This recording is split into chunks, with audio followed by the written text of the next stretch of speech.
Hi, this is Deacon John Wilson, Education Enrichment Director for West Angeles Church, here to talk the class of 2025 rising seniors, or actually you're seniors now, and the parents of those same students, to talk about when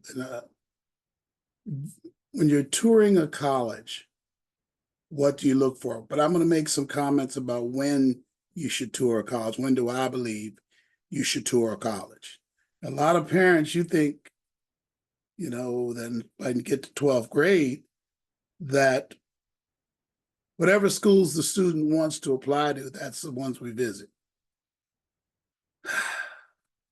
You'll probably go ahead and do that anyway, but I don't think that's the right way. Some schools you should wait to see if your son or daughter gets in and if the financial aid award is appropriate. You might even know that ahead of time what it's going to be from talking to me and going to my meetings. So I only think you should spend your precious money on schools that you actually are going to go to if you're accepted, no matter what the cost is. And I don't know any parent that will openly agree to that. So I kind of feel about college visits the way I feel about early decision programs or early decision applications. I don't like anything that kind of pre-decides what's going to happen because most likely your student is going to the school that they visit. That happens 90% of the time. And I have no problem with that. Your student, parents, and students, if you're listening, your school you ultimately pick will not be and should not be, and I'll stop you if I can, a school you did not visit. So I'm just saying roll those visits to the time period once you've been accepted to the school. If you're applying early enough, on your own, you'll know pretty much who accepts you. All right. So that's rule number one. I would only, visit schools that I'm really going to have a chance of going to. All right. To speed it up a little bit here, I think I would also plan my trips out and buy my tickets early, because right now, the way the market is working with air travel, we can't be waiting until 2 weeks before. You got to get those tickets early or it's not going to be affordable. Okay, it will not be affordable to visit that college. All right, now you're actually at the college. What do I recommend? I recommend that you take the tour. A lot of you might think, of course, we'll take the tour. Well, you might have hit the campus on a day. There are no tours. When you signed up for you decided to go on a trip, you didn't go to the website and actually apply for the tour. So you're finding out they're not going to tour you unless you signed up. So I probably should have mentioned it before, but you need to go online to each one of the schools you're going to visit way ahead of time and make sure that day that you're planning to go, before you buy your tickets, that they're actually going to do a tour with you.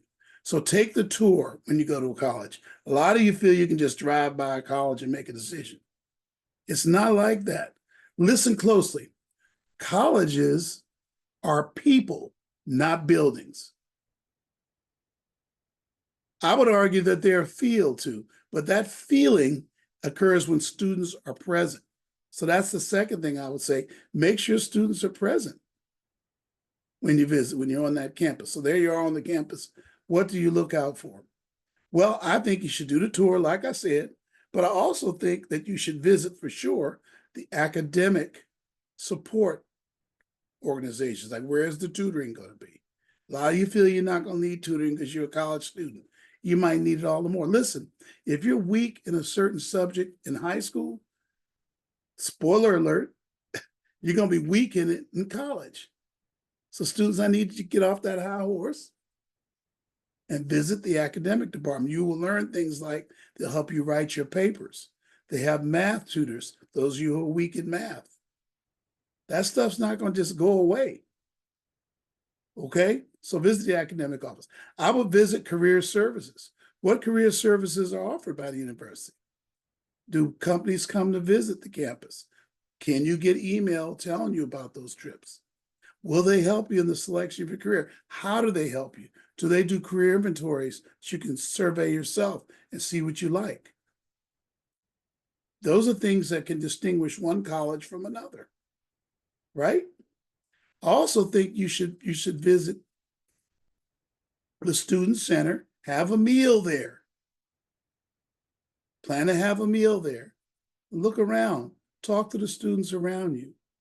Now, you got to be careful about that too, because sometimes if you're talking with students that just came to the campus and they've been on the campus for a few weeks, they've already decided they don't like college, because you're going to find that out. Parents, just might shock you, but in the first semester, pretty much, students are still figuring it all out and they're not exactly happy. The question is, will they be happy later? So I would talk to students, but remember, I would talk to students who are in the second, third, and fourth year. Ask about services. Ask about the financial aid office. Ask about administration. Ask them how they feel about their experience. Ask them about the other students that go. I would talk to other students. I would. And then finally, I'd visit housing. If they don't let you see the housing, that's a clue. Most schools set aside a way for you to look at, what the dorms will look like. Okay? So that's what I think a college tour should constitute. I'm just trying to think, have I forgotten anything? I think those are the big things. Visit the area around the college. Don't just come and see the college and leave. If it's a community, visit the area around it. Is it a safe neighborhood? Will you feel safe walking around? Maybe not. These are things you should factor in. And then there's always the soft intangibles, like, if you like Starbucks, is there a Starbucks on campus or nearby? If you like Chick-fil-A, is there a Chick-fil-A on campus and nearby? You get the idea. If you have certain places you just like to go, are they available? And it's a little thing like that could distinguish one school from the other. All right, I hope that helps. Hope it wasn't too long. Happy visit to your schools. Certainly do that. But I'd like to see you keep those things in mind when you're visiting a college or university. Remember to like and subscribe to our videos to improve their reach. God bless and thank all of you, because we hit over 500 subscribers now. And want you to like our videos, make comments, forward the videos to your friends who have students that are visiting colleges. Forward this video. We have over 720 videos, I think. Why don't you start looking at those and forward them to your friends, or just when you get ones, share it with them, okay? Post it on X or Twitter, or post it in Facebook, whatever you want to do. That's why these videos exist. God bless you. Thank you very much. Bye-bye now.